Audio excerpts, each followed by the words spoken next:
Ukraine पर रूस के हमले का 11वां दिन है। दोनों ही देशों के बीच सोमवार को तीसरे दौर की बातचीत होनी है। दोनों ही देशों में से कोई भी पक्ष झुकने को तैयार नहीं है। दोनों ही देशों के बीच अभी भी जंग जारी है। वहीं दुनिया भर से कई लोग यूक्रेन में हो रहे इस युद्ध के खिलाफ सड़कों पर नजर आ रहे हैं। दुनिया भर में जहां लगातार पुतिन की आलोचना और विरोध हो रहा है, बावजूद इसके वो झुकने को तैयार नहीं है। फ्रांस के लोग मांग कर रहे हैं कि रूस पीछे हटे और युद्ध खत्म हो। यूक्रेन के कई शहरों में भी विरोध प्रदर्शन देखने को मिल रहा है। यूक्रेन के शहर खेरसन में लोग इकट्ठा होकर रूसी कब्जे का विरोध कर रहे हैं। वहीं जापान की राजधानी टोक्यो में भी यूक्रेन के शहरों में हो रही बमबारी के विरोध में लोग सड़कों पर उतर रहे हैं और रूसी हमलों का विरोध कर रहे हैं। यूक्रेन और रूस जंग अब गहराती जा रही है। जहां यूक्रेनी नागरिक हथियार उठा रहे हैं, वहीं अब अमेरिका के लोग भी इस जंग में आगे आ रहे हैं। आपको बता दें कि 3000 अमेरिकी वॉलंटियर्स ने एक इंटरनेशनल बटालियन में शामिल होने की बात कही है।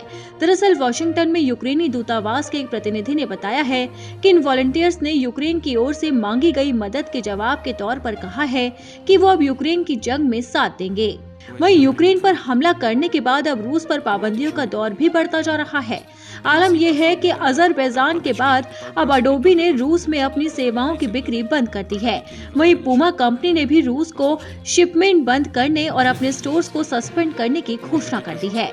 यूक्रेन के खिलाफ हमलों को लेकर जहां एक तरफ रूस पर प्रतिबंध लगाए जा रहे हैं, तो वहीं भारत भी यूक्रेन में अपने ऑपरेशन गंगा को अंजाम दे रहा है और वहां फंसे नागरिकों को निकालने की कोशिश हो रही है। अब तक हजारों की संख्या में भारतीयों की वतन वापसी कराई गई है। यहाँ आने के बाद बहुत ही रिलैक्सिंग फील हो रहा है कि फाइनली हम लोग यहाँ आ चुके हैं और यहाँ पे किसी तरह की कोई दिक्कत नहीं है। बट वहाँ पे सिचुएशन मैनेज करना काफ़ी डिफिकल्ट था, क्योंकि वॉर 24 मॉर्निंग कुछ 3 बजे के आसपास शुरू हो गई थी।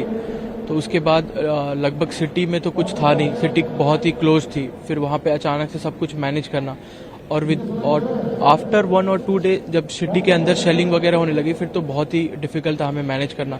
फॉर फूड वाटर सबकी स्कार्सिटी थी हमारे पास। तो हम लोग कुछ 6 दिनों बंकर में थे, 24 से 28 तक। फिर 28 को हमने डिसाइड किया कि वहाँ से निकलना चाहिए। तो किसी तरह हम लोग कुछ जितने भी दोस्त हैं, हम लोगों ने सबने डिसाइड किया कि हम लोग 28 को वहाँ से निकल जाएंगे खार्किव सिटी से। तो फिर 28 को हम लोग खार्किव सिटी से निकल के लिवीव आए और फिर लिवीव से हमने चॉप टू जाहोनी बॉर्डर क्रॉस किया। फिर जाहोनी से हम बुडापेस्ट गए, हंगरी। फिर वहाँ से आज वापस वहाँ पे 3 दिन रुकने के बाद आज वापस आ रहे हैं। भारतीयों की वतन वापसी से लोग काफी खुश नजर आ रहे हैं। अब देखना होगा कि भारत सरकार कब तक वहां फंसे सभी नागरिकों को वापस निकाल पाती है।